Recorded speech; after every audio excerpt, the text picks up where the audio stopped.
नमस्कार, मैं हूं रमेश अवस्थी। समय संवाद में आपका स्वागत है। आज हमारे साथ हैं एक खास मेहमान अनुप्रिया पटेल जी। अनुप्रिया पटेल जी मिर्जापुर से सांसद हैं और भारत सरकार में स्वास्थ्य एवं परिवार कल्याण राज्य मंत्री हैं। उत्तर प्रदेश की राजनीति में इन्हें ऊर्जावान और एक साफ सुथरी छवि का नेता माना जाता है। आज हमारे साथ हैं, हम इनसे राजनीति सहित कई मुद्दों पर बातचीत करेंगे, लेकिन इससे पहले जान लेते हैं इनके राजनीतिक करियर के बारे में। मोदी कैबिनेट की सबसे युवा मंत्री अनुप्रिया पटेल न सिर्फ शिक्षा की धनी हैं, बल्कि अपने काम से भी काफी तेज तर्रार मानी जाती हैं। इसका प्रमाण ये है कि केंद्र सरकार की योजनाओं को अमली जामा पहनाने में वे सबसे आगे रहती हैं। बीजेपी से गठजोड़ कर साल 2014 में मिर्जापुर संसदीय सीट से सांसद बनी अपना दल की नेता अनुप्रिया पटेल को 2016 में नरेंद्र मोदी मंत्रिमंडल में राज्य मंत्री के रूप में शपथ दिलाई गई। अनुप्रिया पटेल का जन्म कानपुर में 28 अप्रैल 1981 को हुआ। अनुप्रिया पटेल ने lady Shriram college, Amity university और कानपुर यूनिवर्सिटी से अपनी पढ़ाई पूरी की। पिता के निधन के बाद अक्टूबर 2009 में उन्हें अपना दल का महासचिव बनाया गया। अनुप्रिया को अपना दल का प्रगतिवादी चेहरा माना जाता है। अभी आपने देखा अनुप्रिया जी का एक राजनीतिक जीवन। अनुप्रिया जी, समय संवाद में आपका बहुत बहुत स्वागत है। अनुप्रिया जी, आपने उच्च शिक्षा ग्रहण की, अच्छे स्कूल में आप पढ़ी, उसके बाद आप राजनीति में आई। कहां से राजनीति में आने का विचार? राजनीति में आने की कोई पहले से तैयारी या सोच तो नहीं थी। राजनीति में अचानक ही आना हुआ। मेरे पिता के निधन के बाद अचानक ही उनके पार्टी की जिम्मेदारी मेरे कंधों पर आई। तो जो सफर अचानक शुरू हुआ, उसमें धीरे धीरे चलना और आगे बढ़ना सीख लिया समय के साथ। तो राजनीति में आप किसको अपना गुरु मानती हैं? किसने आपको राजनीति मानने की, पिताजी ने दिया और कोई गुरु रहा आपका राजनीति में? देखिए, मैंने कभी सोचा नहीं था कि मैं कभी राजनीतिक जीवन में आऊंगी, और ये सब कुछ अचानक हुआ, अनप्लान्ड था। इसलिए राजनीतिक गुरु तो कोई नहीं था, क्योंकि जब हम सोच समझ के राजनीति के क्षेत्र में प्रवेश करते हैं तो किसी न किसी से हम एक ट्रेनिंग लेते हैं। लेकिन मेरे साथ ऐसा कभी नहीं था। मैं बिना किसी ट्रेनिंग के अचानक ही आई थी। तो मुझे लगता है कि उनके पार्टी प्लेटफॉर्म पे धीरे धीरे मैंने स्वयं ही आगे बढ़ना सीख लिया, और अब मैं जिस स्थान पर हूं वहां पर तो एक बहुत बड़ा एक्सपोजर है। बहुत सारे देश के अंदर जो राजनीतिक दल हैं, उनके शीर्ष नेतृत्वों को मैं देखती हूं, उनसे बातचीत करती हूं, उनको सुनती हूं पार्लियामेंट में और दूसरे फोरम्स पे। तो अब बहुत तरीके के जो विचार हैं उनको जानने का मौका मिलता है। तो मेरे लिए यही मेरी लर्निंग है, यही मेरा एक्सपीरियंस है, यही मेरा अनुभव है जिससे मैं सीखती हूँ। अनुप्रिया जी, जब प्रधानमंत्री जी का नाम आया कि वो बनारस से चुनाव लड़ेंगे और आप मिर्जापुर से चुनाव लड़ने की आपकी चर्चा थी, तो क्या लगता है कि जो आपका गठबंधन हुआ उसका एक प्रमुख कारण ये था कि प्रधानमंत्री जी वहां चुनाव लड़ रहे हैं और जिस क्षेत्र से आप आती हैं वहां पर आपके पटेल बिरादरी का काफी संख्या में वोट बैंक है, और मुझे लगता है कि भारतीय जनता पार्टी उस वोट बैंक को इग्नोर नहीं करना चाहती थी और आपके उस प्रभाव को जानती थी। इस कारण एक गठबंधन का फैसला लेना पड़ा पार्टी को। देखिए, जब दो राजनीतिक दल एक साथ आते हैं तो उसके पीछे कहीं ना कहीं कोई राजनीतिक हित तो हमें साधना ही होता है, और दोनों ही एक दूसरे को कुछ ना कुछ देते और लेते हैं। तो जहां तक अपना दल की बात है, तो हमारा एक पारंपरिक वोट है, और बनारस एक बहुत अहमियत रखता है हमारी पार्टी की दृष्टि से, क्योंकि मेरे दिवंगत पिता और अपना दल के संस्थापक बनारस की ही एक विधानसभा क्षेत्र से चुनाव लड़ते भी थे। और जिस वक्त ये गठबंधन हुआ था, उस वक्त मैं वाराणसी की रोहनिया सीट से अपनी पार्टी से ही विधायक भी थी। तो एक वहां मैंने, क्योंकि मैं बराबर काम करती रहती हूं, तो मेरा भी अपना एक प्रभाव है। तो भारतीय जनता पार्टी और अपना दल ने जब साथ आने का फैसला किया है, तो दोनों ने ही एक दूसरे के साथ एक सहयोग का भाव रखा है। कुछ हमें उनसे मिला है और कुछ उन्हें हमसे मिला है, और मुझे लगता है कि साथ आने का एक जो मकसद होता है वो यही होता है कि हम एक और एक दो नहीं, एक और एक 11 की शक्ल में नजर आए। और उसका परिणाम भी आपने देखा कि उत्तर प्रदेश के अंदर जब लोकसभा का चुनाव हुआ, तो इस गठबंधन को 80 में से 73 सीटों पर विजयश्री की प्राप्ति हुई। तो एक अच्छे भाव के साथ, एक अच्छी सोच के साथ, एक अच्छी मंशा के साथ जब हम साथ चले तो उसके परिणाम भी सकारात्मक आए। अनुप्रिया जी, उत्तर प्रदेश में भारतीय जनता पार्टी जब अपने सफलतम स्वरूप पे थी, यानी कि जब सरकार थी, उसमें कल्याण सिंह जी और कल्लाज मिश्रा की जोड़ी एक मानी जाती थी, जिसमें बैकवर्ड और सवर्ण दोनों समाहित थे। मुझे लगता है कि केशव मौर्य जी जब अध्यक्ष बनाए गए, उसी के बीच में आप भी मिनिस्टर बनाएंगे, तो कहीं ऐसा लगता है कि पार्टी आप दोनों के माध्यम से अपने बैकवर्ड वोट को फिर साधने की फिराक में है? देखिए, समाज में हर वर्ग के लोग हैं और कोई भी राजनीतिक दल यदि किसी भी राज्य की या देश की सत्ता को प्राप्त करना चाहता है तो ये आवश्यक हो जाता है कि सभी वर्गों को साथ लेकर चले और सभी के हितों की चिंता करे। और यदि मैं अपनी पार्टी की ओर से बात करूं तो, या अपने बारे में बात करूं तो, मैं पिछड़ी जाति से आती हूं और हमारी पार्टी की पकड़ दलित पिछड़े समाज में काफी मजबूत है। और भारतीय जनता पार्टी के साथ आकर हमारी एक कोशिश है कि हम समाज के सभी वर्गों को एक साथ एकजुट करें। और मुझे लगता है कि जब हम सबको साथ लेकर चलेंगे, और एनडीए की सरकार तो हमेशा सबका साथ सबका विकास ये बात भी कहती है, तो जब एक ही धारा में सभी लोग एक साथ चलेंगे तो निश्चित रूप से जो हमारा बड़ा लक्ष्य है कि हमें उत्तर प्रदेश के अंदर एक बदलाव लाना है और सत्ता प्राप्त करनी है उत्तर प्रदेश के अंदर, और उस सत्ता के साथ हमें उत्तर प्रदेश की परिस्थितियों को, उत्तर प्रदेश की शक्ति सूरत को बदलना है। उत्तर प्रदेश के नौजवानों, किसानों, सबका भला करना है, उन्हें आगे बढ़ने के अवसर देने हैं। तो इस बड़े लक्ष्य को हम साथ आकर प्राप्त करेंगे। तो क्या लगता है कि जिस तरीके से लोकसभा में बीजेपी ने आपसे गठबंधन किया और लोकसभा की आप 2 सीटें दी आपको, दोनों में आपने विजय श्री प्राप्त की, इस बार आपका फिर गठबंधन होने जा रहा है?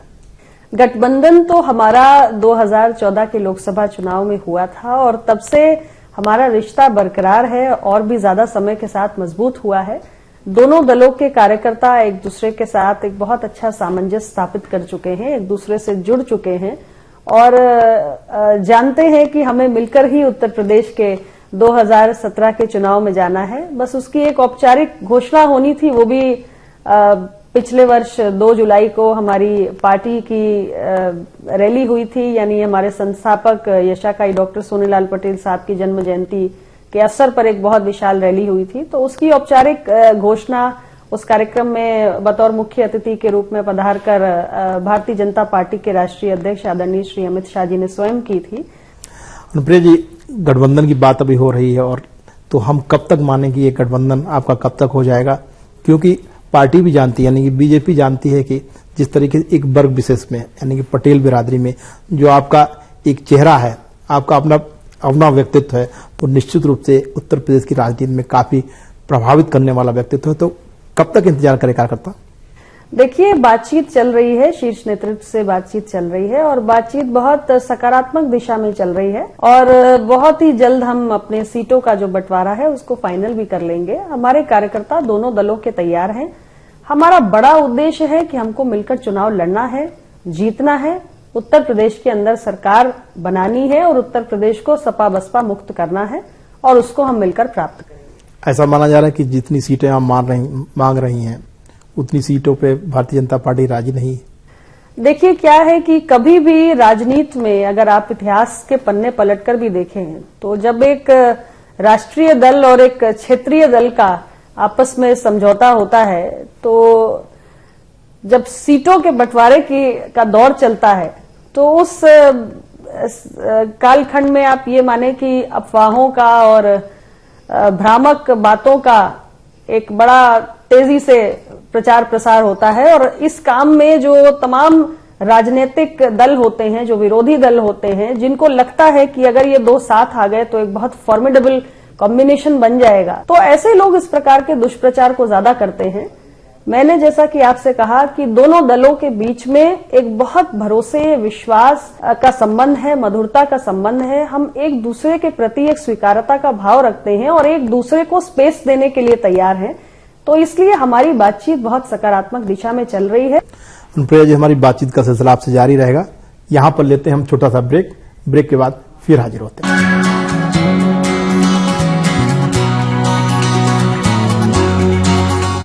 ब्रेक के बाद फिर आपका स्वागत है। हमारे साथ हैं अनुप्रिया पटेल जी।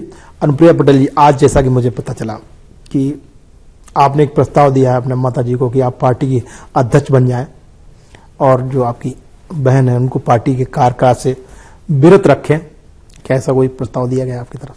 ये प्रस्ताव है पार्टी के पुराने शुभ चिंतकों के माध्यम से गया है और हमारी कोशिश है कि इस प्रस्ताव को स्वीकार करें। यदि स्वीकार करती हैं तो बहुत अच्छा होगा, नहीं तो अच्छा तो वैसे भी हो रहा है।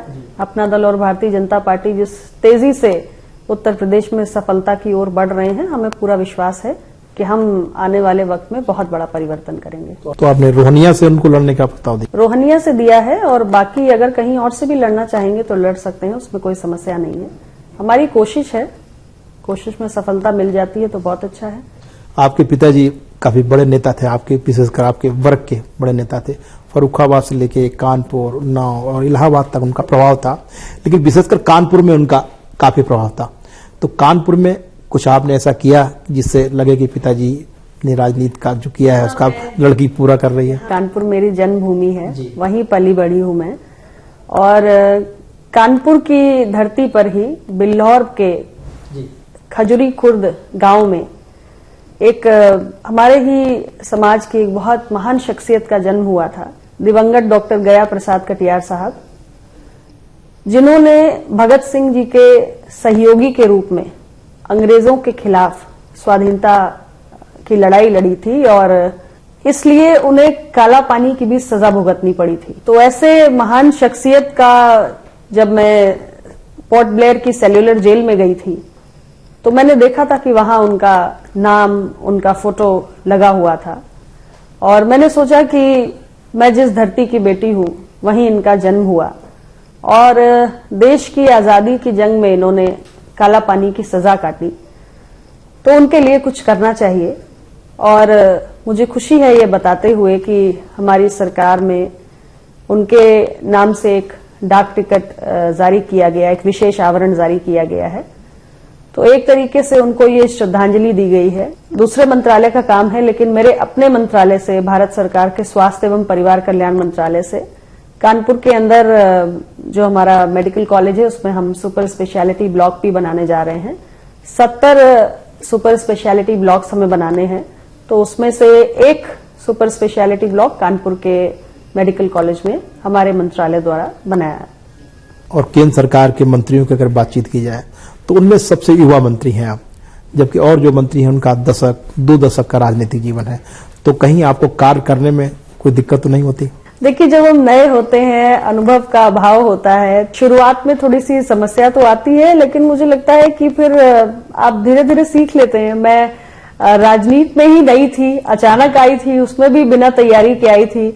बट अभी अगर मैं 6-7 साल पीछे का पूरा अपना देखती हूँ तो मुझे लगता है कि धीरे धीरे करके मैंने काफी कुछ सीखा है। तो हालांकि मंत्रालय का कार्य भी नया है, पहला अनुभव है, मैं पहली बार मंत्री बनी हूँ, लेकिन स्वास्थ्य एक बहुत अच्छा विभाग है। मैं माननीय प्रधानमंत्री जी की बहुत आभारी हूँ, उन्होंने मुझे इतना अच्छा विभाग दिया है क्योंकि ये सीधे जनता से जुड़ा हुआ है। जब चुनाव खत्म हुआ लोकसभा का, तो उस समय माना जा रहा है कि जो पहला चरण है, जो मंत्रालय बन रहा है, जो लोग मंत्री बन रहे हैं, उसमें आपका नाम था।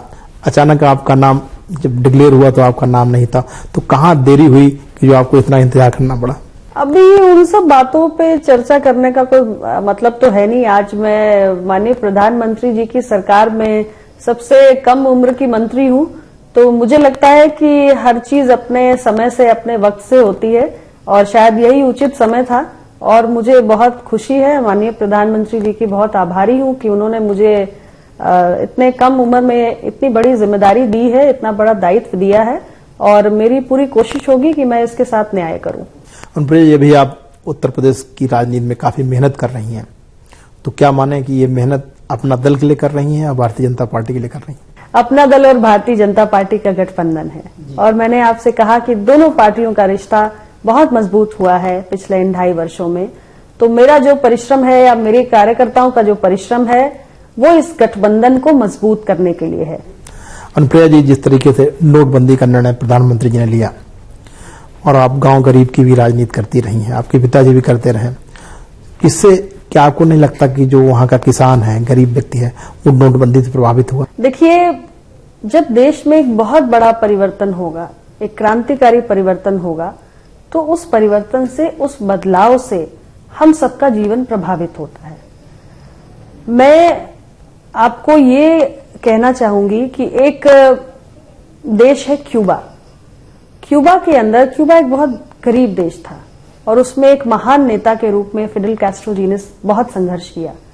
और एक वक्त ऐसा भी था कि जब उन्होंने सोचा कि मेरे देश के अंदर अशिक्षा बहुत बड़ी एक समस्या है और मेरे पास बहुत सारे संसाधन भी नहीं है मेरे देश के पास, लेकिन अगर मैं राष्ट्र की चेतना को जगाने का काम करूं तो शायद इस बड़े लक्ष्य को हम पा सकते हैं।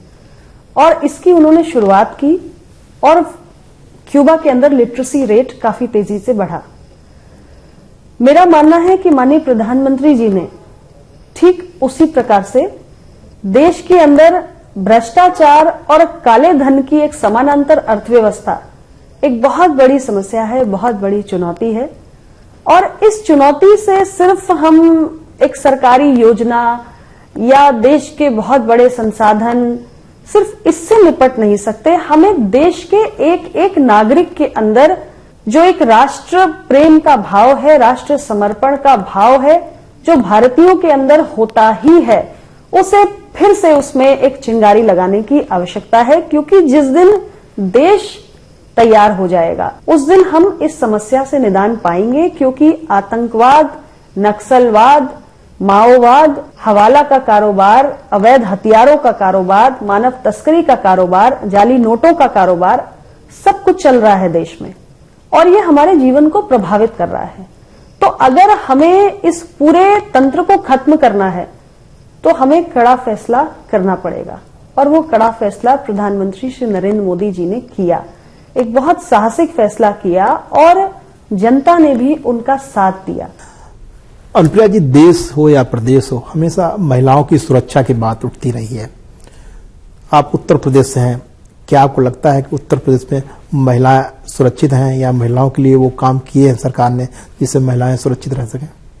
देखिए, उत्तर प्रदेश के माननीय मुख्यमंत्री जी से बहुत सारी उम्मीदें थी, लेकिन अगर मैं एक महिला होने के नाते, जो महिलाओं के लिए सबसे महत्वपूर्ण बात है कि हम महफूज रहें, हम सुरक्षित रहें, उस दृष्टि से यदि मैं इस सरकार की कार्यशैली का विश्लेषण करूं तो मुझे लगता है कि ये सरकार पूरी तरीके से असफल रही और महिलाओं के प्रति अपराध और अत्याचार की घटनाएं निरंतर बढ़ती रहीं इस सरकार के कार्यकाल में। अनुप्रिया जी, हमारी आपसे बातचीत का सिलसिला जारी रहेगा। यहां पर लेते हैं छोटा सा ब्रेक। ब्रेक के बाद फिर हाजिर होते हैं।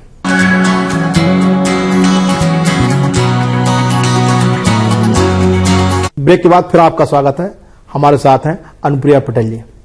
अनुप्रिया जी, उत्तर प्रदेश में समाजवादी पार्टी जिस तरह अखिलेश को विकास के चेहरे के रूप में पेश कर रही है, इस विकास के चेहरे के रूप में आपके पास कौन सा चेहरा है जो इनसे मुकाबला करेगा? नहीं, पहले तो जो बात आपने कही कि माननीय अखिलेश यादव जी विकास का चेहरा है, तो ये बात ही अपने आप में मैं किस आधार पे मानूं? क्योंकि सिर्फ एक एक्सप्रेस वे का ट्रायल कर देना या एक मेट्रो का ट्रायल कर देना कोई उत्तर प्रदेश जैसे बड़े स्टेट के विकास की परिभाषा को पूरा नहीं करता है। सच ये है कि 5 सालों में विकास की दृष्टि से इस सरकार की कोई उपलब्धि ही नहीं है। जो इनके थाने रहे वो गुंडों के हवाले रहे और नौकरियां दलालों के हवाले रही। आपने नौजवानों के वोटों के दम पे सरकार बनाई, नौजवानों के अंदर उम्मीद पैदा की, लेकिन नौजवानों को मिला क्या? शिक्षक भर्ती, लेखपाल भर्ती, पुलिस भर्ती, हर जगह नौजवान निराश हुआ। लैपटॉप के नाम पे नौजवानों का वोट लिया गया, वो लैपटॉप भी बीच में बांटने बंद कर दिए। और लैपटॉप देने से नौजवानों का भविष्य नहीं संवरेगा। नौजवान उत्तर प्रदेश का प्रतिभावान है, योग्यता है उसके अंदर, क्षमता है, उसको अवसर चाहिए। आज भी वो रोजगार के लिए उत्तर प्रदेश के बाहर जाने को विवश है। उत्तर प्रदेश की राजनीति में देखा जाए, समाजवादी पार्टी के पास चेहरा है, कांग्रेस के पास शीला जी का चेहरा है, बसपा के पास मायावती जी का चेहरा है, तो भारतीय जनता पार्टी के पास ऐसी कौन सी दिक्कत है कि वो चेहरा अपना नहीं पेश कर पा रही, जिससे जनता भी जानेगी ये हमारे अगले मुख्यमंत्री होंगे? देखिए, मैंने आपको अभी समाजवादी पार्टी के पास जो चेहरा है उसकी सारी हकीकत बता दी कि वो चेहरा कितना दमदार है और उस चेहरे ने क्या करके दिखाया है। बहुजन समाज पार्टी की मुखिया मैं आज आपके बीच भारत सरकार की स्वास्थ्य एवं परिवार कल्याण राज्य मंत्री के रूप में हूं। उस राष्ट्रीय स्वास्थ्य मिशन का सबसे बड़ा घोटाला अगर हुआ था तो माननीय मायावती जी की सरकार के समय में हुआ था। जिस तरीके से समाजवादी पार्टी, कांग्रेस और अजीत सिंह जी मिलकर एक गठबंधन की बातचीत चल रही है, तो आपको लगता है कि ये गठबंधन अगर बनता है तो बिहार की तरह उत्तर प्रदेश में भी इसका कुछ असर? देखिए, तरीके से लोकतंत्र में तो सभी राजनीतिक दलों को अधिकार है एक दूसरे के साथ अपने अपने राजनीतिक हानि लाभ का एक विश्लेषण करते हुए साथ चल सकते हैं, लेकिन उत्तर प्रदेश में किसी के साथ आने या ना आने से अब कोई फर्क नहीं पड़ने जा रहा है। उत्तर प्रदेश के अंदर 2017 में ये बहुत स्पष्ट हो चुका है। पिछले 5 वर्षों में हमने समाजवादी पार्टी ने जनता के साथ जो अन्याय अत्याचार किया उसके खिलाफ हमने खड़े होकर जनता के लिए संघर्ष किया है, जनता का भरोसा और विश्वास जीता है और हमें पूरी उम्मीद है कि 2017 में सरकार बनाने का अवसर उत्तर प्रदेश की आवाम, उत्तर प्रदेश का मतदाता हमें देने जा रहा है। अनुप्रिया जी, आपने कहा कि यूपी में बीजेपी की सरकार बनने जा रही है। कौन कौन से वो आधार हैं जिनके आधार पर हम कह सकते हैं कि यूपी में बीजेपी की सरकार बनेगी? देखिए, पहला तो जो आधार मैंने आपको बताया कि आज देश के अंदर एनडीए की सरकार है जिसका अपना दल भी एक अंग है और एनडीए की सरकार ने आज देश के हर वर्ग के बारे में सोचकर बहुत सारे इनिशिएटिव्स लिए हैं, बहुत सारी मजबूत पहल की है और बहुत सारे साहसिक निर्णय किए हैं और देश बहुत जागरूक है। वो देख रहा है कि सरकार कौन कौन से नए कार्यक्रम और योजनाएं लेकर आ रही है। ये तमाम कार्यक्रम गरीब, निशक्त, कमजोर लोगों पर केंद्रित होकर बनाए गए हैं और इतना ही नहीं, सबसे बड़ी उपलब्धि जो हमारी सरकार की है कि 2.5 वर्षों के ऊपर का कार्यकाल हो गया है, लेकिन सरकार के ऊपर किसी भी प्रकार का घोटाले या भ्रष्टाचार का कोई दाग नहीं है। अनुप्रिया जी, जब से आप मंत्री बनी हैं, सबसे कौन कौन सी ऐसी योजनाएं हैं जो आम जनमानस के लिए फायदा पहुंचाने वाली है, आपने की हो? यदि मैं उत्तर प्रदेश की दृष्टि से कुछ अहम बातों का जिक्र करूं तो प्रधानमंत्री स्वास्थ्य सुरक्षा योजना के तहत हमने ये प्रयास किया है कि हम पहले चरण में जो 70 सुपर स्पेशलिटी ब्लॉक्स बना रहे हैं उसमें हमने कई super speciality blocks medical colleges के उत्तर प्रदेश के अंदर बनाए हैं। मेरठ के अंदर हमने मेडिकल कॉलेज के अंदर सुपर स्पेशलिटी ब्लॉक का शिलान्यास किया है। हमने रानी लक्ष्मीबाई मेडिकल कॉलेज झांसी के अंदर किया है। हम कानपुर मेडिकल कॉलेज के अंदर कर रहे हैं। हमने इलाहाबाद में सुपर स्पेशलिटी ब्लॉक का शिलान्यास किया है और हम 11 नए एम्स बना रहे हैं देश भर में, जिसमें एक एम्स उत्तर प्रदेश को भी मिला है। हम रोटा वायरस का नया वैक्सीन लॉन्च कर चुके हैं जिससे बच्चों के अंदर जो डायरिया डेथ्स होती हैं उस पर हम नियंत्रण पा सकें। हमारा देश पोलियो की दृष्टि से कहते हैं पोलियो रहित हो चुका है, लेकिन पोलियो के लिए हम डबल प्रोटेक्शन लाने के लिए कि दोबारा पोलियो वापस ना आए, उसके लिए हम इनएक्टिवेटेड पोलियो वैक्सीन लेकर आए हैं और बहुत सारे काम हम हमारे स्वास्थ्य एवं परिवार कल्याण मंत्रालय में लगातार कर रहे हैं। अनुप्रिया जी, आपके पास जो विभाग स्वास्थ्य मंत्रालय है, अक्सर देखा जाता है स्वास्थ्य हो या शिक्षा हो, इसकी सुविधाएं जो गरीब आदमी है, आखिरी तबका है हमारा गरीब तबका, उस तक नहीं पहुंच पाती हैं। आपको नहीं लगता कि वो कब दिन आएगा जब भारतवर्ष का गरीब आदमी अपनी स्वास्थ्य सेवाओं के लिए किसी पे निर्भर नहीं करेगा और यहाँ स्वास्थ्य सुविधाएं निःशुल्क दी जाएंगी? आप जो कह रहे हैं वही भाव, वही विचार कहीं न कहीं सरकार के हृदय में है और 13 साल के एक गैप के बाद हम ड्राफ्ट नेशनल हेल्थ पॉलिसी लेकर आए हैं, जिसका उद्देश्य ही है कि हम कैसे एक affordable, accessible health care, universal health care सारे लोगों तक पहुंचाएं और इसके लिए हम निरंतर काम कर रहे हैं। जो मैंने आपको टर्शरी हेल्थ केयर के इनिशिएटिव्स बताए, एम्स की स्थापना, सुपर स्पेशलिटी ब्लॉक्स की स्थापना, ये सारे कार्य तो हम कर ही रहे हैं। इसके साथ हम एक नई हेल्थ प्रोटेक्शन स्कीम भी लेकर आए हैं जिसमें हम एक पूरे परिवार को 1 लाख का हेल्थ प्रोटेक्शन कवर दे रहे हैं और ये उस परिवार में जो वरिष्ठ नागरिक है, हर वरिष्ठ नागरिक के लिए हम एक टॉपअप दे रहे हैं 30,000 रुपए का। तो यानी अगर एक परिवार के अंदर 2 वरिष्ठ नागरिक हैं तो पूरे परिवार को 1 लाख रुपए का प्रोटेक्शन मिल रहा है, और इसके अलावा 30,000 रुपए एक को और 30,000 रुपए दूसरे को। तो इस तरीके की एक हम हेल्थ प्रोटेक्शन कवर भी ला रहे हैं। और नई हमारी जो हेल्थ पॉलिसी है उसका फोकस भी ये है कि कैसे हम गरीब से गरीब, कमजोर से कमजोर व्यक्ति तक पहुंचे। आपने बजट की घोषणा में सुना होगा कि हम पीपीपी मोड पर डायलिसिस प्रोग्राम भी इसीलिए शुरू कर रहे हैं डिस्ट्रिक्ट हॉस्पिटल्स में कि जो बीपीएल पेशेंट्स हैं उनको डायलिसिस की सुविधा डिस्ट्रिक्ट हॉस्पिटल्स में ही मिल जाए, और उसका खर्चा केंद्र सरकार का स्वास्थ्य एवं परिवार कल्याण मंत्रालय वहन करेगा। इसके साथ मैं आपको बताना चाहती हूं कि नॉन कम्युनिकेबल डिजीजेस जो हैं वो बहुत तेजी से हमारे यहां बढ़ रही हैं। डायबिटीज है, कार्डियोवैस्कुलर डिजीजेस हैं, हृदय रोग है, ये सब बड़ी तेजी से, लाइफस्टाइल डिसऑर्डर्स हैं, ये लाइफस्टाइल डिजीजेस बहुत तेजी से बढ़ रही हैं। उसके लिए हमारी सरकार ने एक बहुत बड़ा काम किया है। हमने अमृत फार्मेसी स्टोर्स को स्थापना करने का काम किया है। Amrit stands for affordable medicine and reliable implants for treatment, यानी जो कैंसर की, हृदय रोग की जो तमाम दवाइयां हैं वो इन अमृत फार्मेसी स्टोर्स में हम 90% तक डिस्काउंटेड रेट पर गरीब लोगों तक पहुंचाने का काम करेंगे। अनुप्रिया जी, आपने एमबीए किया है और साथ में आप साइकोलॉजी की भी स्टूडेंट रही हैं। जिस तरीके से भारतीय राजनीति में मर्यादा से हटकर बयानबाजी हो रही है, ऐसे राजनीतिकों के लिए क्या कहना चाहेंगी? क्या ये मनोरोगी है?